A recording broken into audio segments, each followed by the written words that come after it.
pasaje por ahí que habla acerca de la estadía de Pablo en la iglesia. Y yo no me canso de decirlo que después de la iglesia de Éfeso, esta fue la iglesia en la cual Pablo tuvo más la oportunidad de poder predicar su mensaje en ese lugar. Así que la iglesia era una iglesia que fluían los dones del Espíritu Santo, y lo hemos leído. Como ellos, pues Pablo se vio hasta en la necesidad de poder decirles cómo era la manera ordenada que ellos debían ejercer los dones espirituales. Y hemos visto que no es que Pablo dice, miren hermanos, no lo hagan. Hermanos, eso ya no va, no, sino que Pablo lo que hizo es ayudarles a que ellos entendieran cuál era el objetivo de los dones. Pero esta iglesia también tenía carnalidades y lo hemos dicho. Y hemos hablado de eso, ¿verdad? Acerca de los problemas que habían. Dificultades como cualquier iglesia. Así que nosotros como creyentes del siglo XXI no debemos creer que las iglesias del principio eran iglesias perfectas o que eran iglesias que nunca tuvieron una dificultad en su membresía. Siempre hubieron. Porque así como nosotros somos seres humanos hoy en día, también ellos eran seres humanos. Con esto no quiero decir, hermanos, que si hay problemas, ¿verdad? En la iglesia, digamos nosotros, sí, eso es normal, ¿verdad? Si, con que la tuvo fulano y fulana, para que veamos que somos de carne y hueso, hermanos. Y no creamos que los hombres del ayer o que las iglesias del ayer fueron de cierta forma por idealizarlas, ¿verdad? Que eran muy inmaculados y que eran personas que nunca se equivocaban. Siempre se equivocaban, eran seres humanos. Pero hoy en día, pues Dios nos habla a nosotros y al ver este mensaje final, yo digo, ¿qué podemos aprender nosotros? ¿Qué aprendemos de las exhortaciones que Pablo hizo a la iglesia de Corinto? Bueno, aprendemos mucho. ¿Y qué aprendemos de los saludos? También aprendemos mucho. Ya va a ver por qué. A veces nosotros las relacionamos y ya va a ver por qué. El Espíritu de Dios nos habla a todos. Veamos entonces en esta primera parte las exhortaciones que Pablo hace al final de su carta. Hace 5 exhortaciones. De entrada le digo, hace 5 exhortaciones el apóstol. Número 1, dice él, permanezcan vigilantes. Velad, dice ahí la versión, ¿verdad? De ustedes. Esta versión dice vigilen, permanezcan vigilantes. ¿Qué quiere decir? Quiere decir que todo verdadero creyente, toda iglesia del Señor Jesucristo debe de estar despierta, hablando espiritualmente. Y por supuesto que físicamente también, ¿verdad? Hermanos amados, Dios nos habla, así como le habló a la iglesia de Corinto, a estar vigilantes. ¿Qué pasaría si está alguien, verdad? Bueno, en los tiempos de guerra principalmente, si hay alguien, verdad, llamado centinela allá en el garitón y está con su arma y está listo, ¿para qué lo ponen ahí? Todos los demás están durmiendo en cárcel. Y si se acerca, por supuesto que ellos van a estar listos para poder repeler el ataque.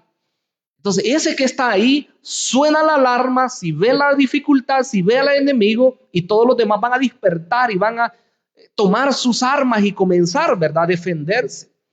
Pero ¿qué pasaría si ese centinela se duerme?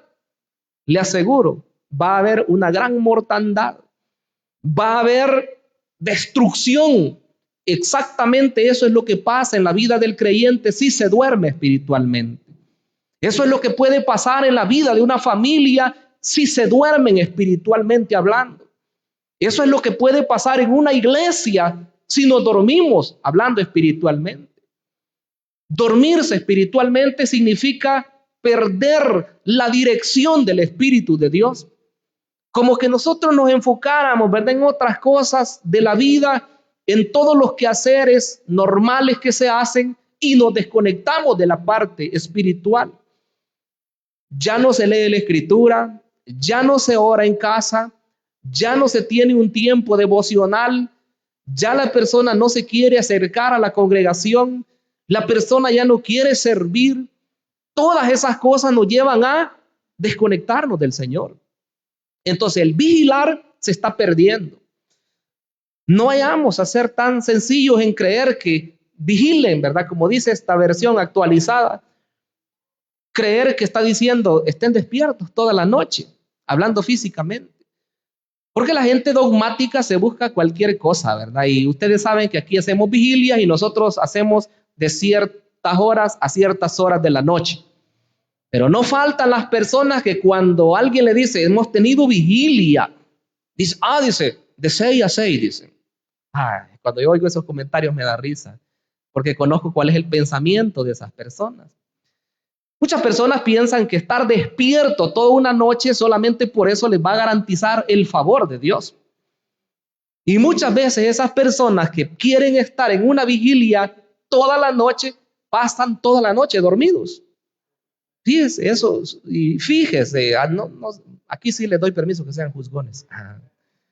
De verdad, hermanos, no han terminado ni de llegar a la vigilia cuando ya han puesto su cabecita ahí por la pared. Les gusta a varias personas quedarse así y ya dormidos. Se despiertan por momentos, ¿verdad? Pero casi todo el tiempo pasan dormidos. Pero al siguiente día vigilamos toda la noche, dicen. Ustedes saben, y yo sé que nosotros, pues yo no tengo nada que recriminarles. Sabemos que la bendición no está en estar despierto 12 horas o 24 horas. La bendición está en saber qué es lo que venimos a hacer. Y en esos tiempos de vigilia, usted sabe que hay alabanza, de júbilo, de adoración, y hay testimonio del poder de Dios, hay palabra suficiente, y nosotros nos vamos bendecidos de este lugar. Entonces, vigilar en este caso no se refiere a estar despierto, ¿verdad?, en la noche, sino vigilar se refiere, ya decíamos, a estar alertas, a estar despiertos espiritualmente, saber que el enemigo va a querer hacer estragos en nuestras vidas, pero nosotros estar pendientes. ¿Qué dijo el apóstol Pedro? En el capítulo 5, versículo 18 de su primera carta, que el enemigo anda alrededor. Mire cómo dijo Pedro, capítulo 5, versículo 8 de su primera carta. Es una exhortación a estar pendientes. Sean sobrios, dijo el apóstol. Y la palabra sobriedad también implica, ¿verdad?, estar en nuestros 5 sentidos, como decimos nosotros. Sean sobrios y velen. Su adversario, el diablo, como león rugiente, anda alrededor buscando a quien devorar. Oiga lo que dice. Sean sobrios y velen. Ahí está el enemigo. Pero el versículo 9 dice, resistan al tal, estando firmes en la fe, sabiendo que los mismos sufrimientos se van cumpliendo entre sus hermanos en todo el mundo. Entonces, no que es pobrecito el hermano, ¿verdad? O pongámonos nosotros, pobrecito de mí, y todo lo que me viene, y cuántos problemas, y el enemigo me anda ahí cerquita. A todos los hermanos alrededor del mundo dice que está tratando de hacerlo fracasar. Entonces, ¿qué nos manda hoy la Escritura? Velen. ¿Qué nos dice hoy? Vigilen. Estén alerta, dice el Señor. Esa fue la recomendación o la exhortación del apóstol Pablo a los hermanos de Corinto. Vigilen. Pero pasemos a la segunda. Mire lo que dice la otra exhortación. Estén firmes en la fe. ¿Qué significa eso? ¿Cómo se llama? Conservar la sana doctrina. Es decir, mantenerse en lo que hemos aprendido. Un día de estos me decía un hermano, qué triste es, me decía, que muchas veces las iglesias que reclaman más sana doctrina, y dicen ellos, no, es que nosotros tenemos sana doctrina, es que las iglesias son liberales, y ustedes van a una iglesia, escuché en una oportunidad a alguien que dijo, una iglesia reglamentada, dijo. Yo ya sé a qué se refieren, pero no va al caso hoy enfocarme en eso, porque sería desviarme del tema. Pero la realidad es que, hermanos, cuando decimos nosotros la sana doctrina, cuando hablamos nosotros de mantener las enseñanzas clave de la palabra de Dios, estamos hablando de la esencia del evangelio. Y la esencia del evangelio no es mis costumbres. La esencia del evangelio no es las costumbres de una congregación o denominación, sino que la esencia del evangelio es lo que está contenido en la palabra bendita de Dios. Y ahí, por supuesto, que hay doctrinas fundamentales. Cuando uno estudia, se da cuenta que hay tanto que investigar acerca de lo que es la misma palabra de Dios, de la persona de nuestro Dios Todopoderoso, del Señor Jesucristo, del Espíritu Santo, quién es, ¿verdad? Los ángeles, bueno, el hombre, el pecado, los eventos futuros, todo eso es doctrina. Entonces, si nosotros manejamos todo eso, hoy el Señor nos dice, estén firmes en la fe. Nosotros muchas veces relacionamos esto solamente con creer, con la creencia, ¿verdad? Pero el creer en Jesucristo solamente es la entrada a la bendición. No quiero decir que no somos salvos, por supuesto, pero estoy diciendo que creer en Jesucristo es el inicio de la fe que nosotros ejercemos. Pero muchas veces la palabra fe, como en este contexto, es guardar todo el conjunto de doctrinas que nos fueron enseñadas. No vaya a ser que después de estar 20 años en el Evangelio, alguien diga después, hoy sí encontré la verdad. ¿Y dónde está? En los mormones. Señor, fuera terrible. Y a usted le puede dar risa ahora, pero la realidad es que esos casos se dan, ¿verdad? Y hay personas que hoy se prestan para burlarse de los evangélicos y para ridiculizar a alguien que estuvo y luego se fue para una secta. Hasta videos hacen hoy. Miren, él estaba en tal lugar y hoy es parte de esta religión. Entonces, mantener la fe. Pablo, cuando él iba a entregar su vida para irse con el Señor, que a él pues lo iban a sacrificar, él dijo, entre todo lo que dice es, he guardado, ¿qué dijo él? La fe. He guardado la fe. ¿Qué implica? Que él se había mantenido, ¿no? Cuando el Señor se le reveló y le manifestó su verdad, él ya no dejó eso. Antes él tenía otras creencias. Antes él creía en el judaísmo y todo lo que se enseñaba ahí. Pero una vez dada la revelación, él mantuvo su fe, él mantuvo su creencia en lo que había recibido. Así que Pablo les dice a los hermanos de Corinto, guarden la fe, estén firmes en la fe. Quiero leer acá dos pasajes en Filipenses 1:27, por ejemplo. Filipenses 1:27. Mire lo que dijo el apóstol a los hermanos de Filipo en aquella oportunidad. Solamente procuren que su conducta como ciudadanos sea digna del evangelio de Cristo. De manera que sea que yo vaya a verlos o que esté ausente, oiga acerca de ustedes que están firmes en un mismo espíritu, combatiendo juntos, unánimes por la fe del evangelio. ¿Qué está diciendo Pablo? Está hablando de guardar las doctrinas, pero de vivir una vida práctica. Pablo dice, él estaba preso en esa oportunidad. Si yo voy a donde ustedes, o si no voy, ¿verdad? Si estoy ausente, no importa. Lo que importa es que ustedes vivan de acuerdo al evangelio que han recibido, que ustedes se mantengan firmes en la fe, dice el apóstol. Entonces es curioso, ¿verdad? Que se está hablando en ese sentido de la fe. Y 1 Timoteo 6:12 de 1 Timoteo, Pablo le dice a su hijo en la fe, pelea la buena batalla de la fe, echa mano de la vida eterna, a la cual fuiste llamado y confesaste la buena profesión delante de muchísimos testigos, o delante de muchos testigos. Pero le dice Pablo, pelea la buena batalla de la fe. En ese sentido es correcto, ¿verdad? Que usted como creyente, si alguien le pregunta a usted, ¿y qué tal? ¿Cómo está? Aquí, ¿verdad? Siempre en la lucha. No vaya a ser como un hermano que dicen que le preguntaron, ¿y usted qué tal? Aquí, dijo, siempre en la lucha, dijo. Pero él no sabía que el pastor que le había llegado a visitar llegó sin avisarle desde antes. Y entonces dice que el pastor se fue, ¿verdad? Y de repente pasó por ahí y vio por la ventana y se va dando cuenta, ¿verdad? Que estaban ahí en lo mejor, que zumbaban las cacerolas, ¿verdad? Por ahí. Y cuando él llegó, ¿verdad? Todo en orden, bien bonito ahí, bien arregladito, ¿verdad? ¿Y qué tal? Le dijo el pastor. Aquí en la lucha, le dijeron. Era otra lucha, ¿verdad? Pero el Señor quiere que nosotros estemos luchando, pero luchando correctamente, ¿verdad? Luchando en la fe del evangelio. Eso es lo que quiere el Señor. Número 3, también les exhorta el apóstol y les dice sean valientes. Según esta versión lo traduce de esta manera, dice sean valientes. ¿Cómo dice esta versión del 60? Compórtense varonilmente. Bueno, parecería que le está hablando solo a los hombres ahí, ¿verdad? Pero esta versión actualizada dice sean valientes. Oiga lo que dice. A los hombres pues nos gusta esa palabra, compórtense varonilmente.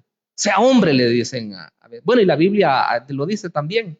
En el caso de David le dio el consejo a su hijo Salomón cuando estaba próximo a morir, el rey David, y le dice, sé hombre, le dijo.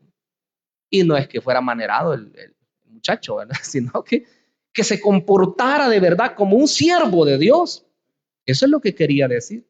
Entonces hoy compórtense varonilmente o sean valientes. Lo que está diciendo es nada de andar con tanta lloronería. Y si usted está sufriendo por el Señor, sepa que hay un galardón más adelante. Si usted piensa que ese fue su último estado, si ese es su estado final, déjeme decirle en esta noche que no. Nos están esperando todavía las moradas eternas. Y allá no habrá dolor, allá no habrá llanto, allá no habrá tristeza, allá no habrá muerte, porque todas las cosas van a haber pasado. Así que nos espera todavía algo mejor. ¿Cuánto le damos la gloria a Dios, hermanos? ¡Qué maravilloso es vivir! Entonces, lo digo porque si alguien dijera, pero es que solo sufro, de mi vida es solamente de tristeza, y aunque estoy en el evangelio, siento que todos los problemas se me vienen encima.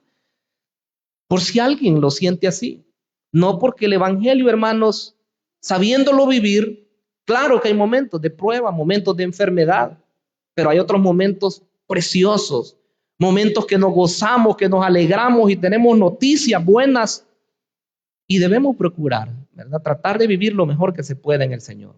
Entonces sean valientes, dice. Número 4, también dice esfuércense. Esfuércense. Aquí hay que decir, ¿verdad? Que de entrada, pues el Señor dice que los cobardes no heredarán el reino de Dios. ¿Cuántos han leído eso? En varias oportunidades. Dice que el evangelio no es de cobardes. Cobardía sería retirarse. Cobardía sería retractarse de lo que uno cree. No querer seguir.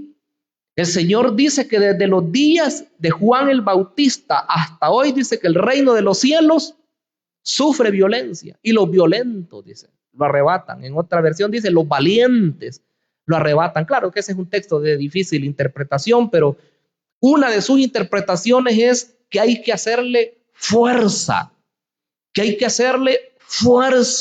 para seguir adelante. Porque de otra manera, hermanos, cualquier persona lo va a intimidar a usted y decirle, no, hombre, si te engañaron, ya te lavaron el cerebro, el coco, dicen algunas personas, ¿verdad? Ya te engañaron. Así que, ¿qué estás haciendo ahí? Te estás perdiendo, le dijeron a alguien por aquí, y le dijeron una expresión así como referente a mujeres. Entonces hay que saber que el Señor nos pide a nosotros que nos esforcemos. A Josué se le dijo, esfuérzate y sé valiente. Lo repite varias veces el pasaje del versículo 1 al 9 del primer capítulo. Esfuérzate y sé valiente. Y número 5 dice que todo lo que nosotros hagamos, lo hagamos con amor. Leemos ahí el versículo número 14. Todas las cosas, o todas sus cosas, dice acá, sean hechas con amor. Le pregunto a los esposos, vamos a ver, a los esposos, si su esposa le da a usted de comer, pero si se lo dice con mala expresión y le dice, ahí está tu comida, ¿cómo se siente?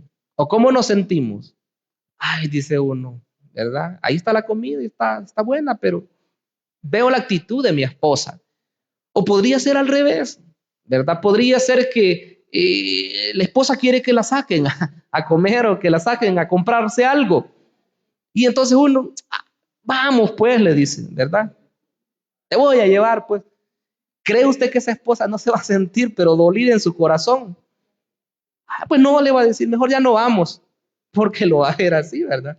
Entonces, las cosas que nosotros hacemos dice que deben de ser hechas con amor. Yo creo que esa situación es la que falla a veces en el hogar, ¿verdad? Si nosotros, igual a los hijos, si los amamos, que yo sé que de verdad los amamos y que les estamos regañando, pero uno lo que quiere es que ellos vayan por el camino correcto. Entonces, ¿por qué no buscar las mejores palabras y llamarlos un momento, ya sea señorita o sea caballero, y decirles esto y esto y esto quería decirte? De la mejor manera. Entonces dice, todo lo que ustedes hagan, todas sus cosas sean hechas con amor. Si hablamos de la obra de Dios, ustedes lo saben muy bien, hermanos, ¿verdad? Todo servicio que hacemos con amor.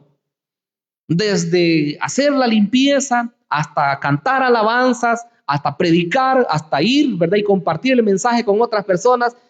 Qué hermoso cuando se hace con toda sinceridad, hermanos. Por cierto, el domingo me quedé sorprendido con lo que ocurrió. Ya me parece que no hubo evangelización el mes pasado. Y esta vez, nomás acabábamos de salir y pude ver a algunos hermanos y hermanas ya hablándole a personas y al momento de estar orando ya por algunas personas. Qué bueno, dije yo, qué bendición, porque Dios prepara a sus siervos y Dios también ya tenía a las personas preparadas que iban a oír el mensaje de salvación. Entonces, hermanos, cuando se hace algo con amor, le digo resultados hay. Y nosotros somos ganadores, porque cuando salimos a compartir su palabra, estamos cumpliendo con lo que Dios nos ha dicho. Esa es una forma de demostrar el amor de Dios. Hay muchas, ¿verdad? Por supuesto, y podríamos decir, pero hay que avanzar. Veamos en segundo lugar, hermanos, algunas recomendaciones que Pablo da para unos hermanos. A mí me gustaría que nuestra congregación sea bien recomendada. Ese es mi deseo como pastor. Y que digan, ahí está fulano de tal, y vieran cómo trabaja en la obra del Señor. Ahí canta la hermana fulana, o ahí canta el hermano fulano, y vieran cómo es esa persona. O sea, uno se siente bien. Ahora piénselo cómo se siente el Señor. ¿Cómo se siente Dios cuando alguien da testimonio del evangelio, de lo que hace en la obra de Dios? Y no nos vayamos solamente a los privilegios así que son visibles. Hay personas que, hermanos, hacen la limpieza, o hay personas que ayudan a otros, y nosotros a veces es probable que ni veamos eso, pero Dios lo está viendo, hermanos. Dios está viendo cuando usted vio la necesidad de una persona y usted una cora. Entonces, vean lo que pasó acá. Pablo recomienda, como número uno, recomienda a la familia de Estéfanas. Este era un hombre, para comenzar, ¿verdad? No era mujer. Mire lo que pasó aquí. Dice en el versículo número 15, hermanos, saben que la casa de Estéfanas es las primicias de Acaya y que se han dedicado al servicio de los santos. Les ruego que ustedes se sujeten a los tales y a todos los que colaboran y trabajan arduamente. ¿Qué dice Pablo de Estéfanas? Su familia o los de su casa dice que son las primicias de la iglesia de Corinto, que estaba en Acaya, en la provincia de Acaya, que estaba al sur de Grecia. Entonces dice, ellos son los primeros. Y cuando vamos al capítulo 1 y versículo 16, dice Pablo, yo los bauticé. Mire lo que dice. 1:16 de 1 Corintios. Pero también dice, bauticé a los de la casa de Estéfanas. En cuanto a los demás, no sé si bauticé algún otro. Pero qué privilegio tuvieron esas personas de ser bautizados por el apóstol. Aunque Pablo claramente dice, a mí el Señor pues no me mandó a bautizar. No porque no fuera importante el bautismo en agua, sino porque la prioridad de él era predicar la palabra de Dios. Pero después recuerda que bautizó a algunas personas. Entre ellos estaba la familia de Estéfanas. Y me gusta que dice que ellos eran de los primeros creyentes en la iglesia. Qué bueno es cuando alguien se identifica y dice, no, yo soy de las primeras personas que llegó a esa iglesia. Yo soy de los fundadores, dicen algunas personas. Pero un día de estos decía un pastor, qué bueno es por las personas que son así, ¿verdad? Que son de los primeros, pero que son fieles. Porque podría ser que alguien está desde el principio, pero desde el principio estropea la obra también, hermanos. ¿Verdad? Que el Señor ponga un espíritu en nosotros, ya sea que estemos desde el principio de esta obra en este lugar o que hayamos venido luego, pero que tengamos un espíritu de servicio al Señor y de amarle con todo el corazón a Él. Eso quiere de nosotros. Entonces la casa de Estefanas era de los primeros que habían llegado a ese lugar, pero dice más detalles todavía acerca de ellos. Mire lo que dice el versículo 16. La parte segunda del versículo 15. Dice, y se han dedicado al servicio de los santos. Se han dedicado al servicio de los santos. Ya no necesitaría explicar, pero si nos viera alguien acá que no es de iglesia evangélica, al servicio de los santos significa a servir a los hermanos en la iglesia. No ir, ¿verdad? Y vestir por allá algún muñequito, ¿verdad? Que le llaman santo a las personas. Nada de eso. Servir a las personas. Hermano, cuando nosotros predicamos, no estamos haciendo un espectáculo, sino que estamos sirviendo a la iglesia del Señor. Cuando nuestros hermanos ministran la alabanza, están sirviendo al Señor y están sirviendo a los santos. Cuando los hermanos están a la puerta y han hecho la limpieza y reciben a todos los hermanos, ellos están sirviendo al Señor, pero están sirviendo a los santos también.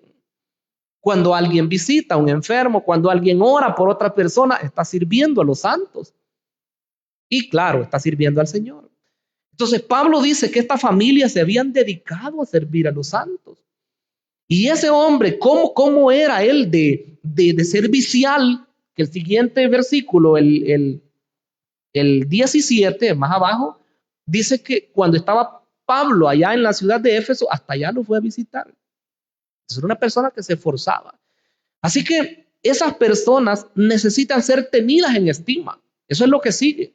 El versículo 16 dice, les ruego que ustedes se sujeten. Esa palabra es interesante. Que ustedes se sujeten a los tales y a todos los que colaboran y trabajan arduamente. Los que tienen liderazgos acá, ¿cómo se siente usted cuando convoca a una reunión y sus integrantes no le vienen? ¿Cómo se siente? Los líderes se han de sentir mal quizás, ¿verdad? Y un pastor lo mismo, ¿verdad? Si da directrices acerca de una situación y los miembros no la atienden, entonces el pastor dice, ¿qué está pasando? Pero hoy dice, sujétense. Hermanos de Corinto, les dijo Pablo, sujétense a esas personas, porque ellos se han dedicado a servir a los santos. Sujétense. Y no solo a ellos, sino que dice a todos los que colaboran y trabajan arduamente.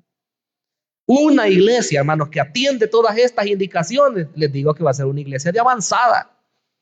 Una iglesia donde dice el líder de evangelismo, miren, este día vamos a ir, pero vamos a ir un poco más lejos, vamos a ir a tal lugar. ¿Cuántos se apuntan? Hasta transporte va a tener que conseguir porque todos van a levantar la mano. Sujetos citaron Estefanas, Fortunato y Acaico, porque estos suplieron lo que me faltaba de parte de ustedes, porque tranquilizaron mi espíritu y el de ustedes. Oiga, qué interesante. Los corintios eran muy queridos de Pablo. Piensen, usted qué pasaría si usted se fuera algunos días o semanas o meses para un lugar y dijera, quisiera ir a la iglesia, quisiera oír las alabanzas, quisiera estar oyendo la palabra, pero usted dice, estoy lejos, no puedo. Pablo estaba lejos, estaba en Éfeso cuando él escribe esta carta y dice, vinieron Estefanas, Fortunato y Acaico. Ellos sufrieron lo que ustedes no pueden hacer ahora, dice Pablo. Ustedes están lejos, están en Corinto, yo estoy en Éfeso. Pero ellos vinieron y Pablo dice que no alegraron, ese versículo 18, tranquilizaron mi espíritu. Y por supuesto que ellos serían fortalecidos también a saber que los hermanos habían llegado donde Pablo. Pero ¿qué dice Pablo? Aquí está la palabra que se parece a la del 16, que dice sujétense a esas personas.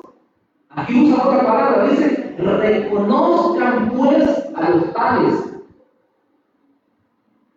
Reconocer, hermano, no implica entender. De eso es lo que estoy enseñando, ¿verdad? Porque incluso los apóstoles, cuando quisieron adorar a un ángel que es tan esplendoroso, los ángeles dijeron, no lo hagas, adora solamente a Dios. Pero el tener un respeto, el tener una estima a las personas, hermano, que ministran, eso sí es una verdad. Deben de ser así, perdón. Pablo dice, reconozcan a los tales, reconozcan a esas personas. Quiero leer acá un pasaje de la Escritura. Dice acá en 1 Tesalonicenses 5:12,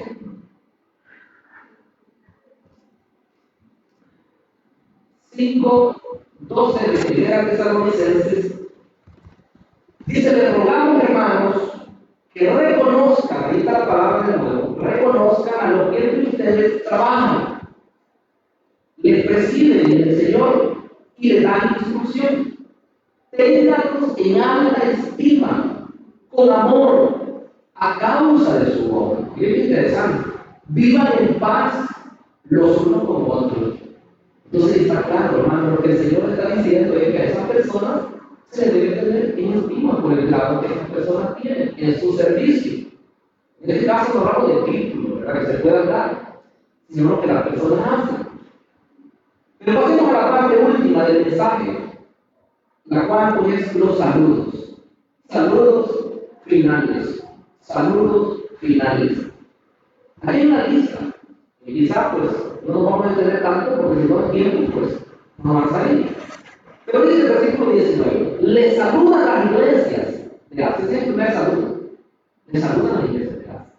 Pablo, conociendo todas las iglesias fundadas por él, él dice, bueno, hermanos corintios, los primeros que les mandan saluden son los de Asia. Aquí también hay varias iglesias, la llamada Asia Menor, no el continente que conocemos, sino la llamada Asia Menor, que estaba en lo que hoy es Turquía. Por ahí estaban iglesias como en Antioquía, ahí estaban en la iglesia de Derbe, la iglesia de Listra, por ahí había varias iglesias que Pablo había fundado, a las cuales pues, no se dice que les haya enviado cartas. Pero ahí están los hermanos, saludos de ese Pablo. Ellos están saludando. Pero ¿quiénes más? Aquila y Priscila, con la iglesia que está en su casa, le saludan mucho del Señor. Ellos habían trabajado de primera mano con Pablo. Los hermanos de Corinto los conocían muy bien. Ellos habían venido de Roma, eran judíos, pero que habían estado en Roma. Y Claudio los había expulsado del emperador y llegan a Corinto. Y en el capítulo 18 de Hechos, 18 de Hechos, miren lo que dice la Escritura. Después de esto, Pablo partió de Atenas y fue a Corinto.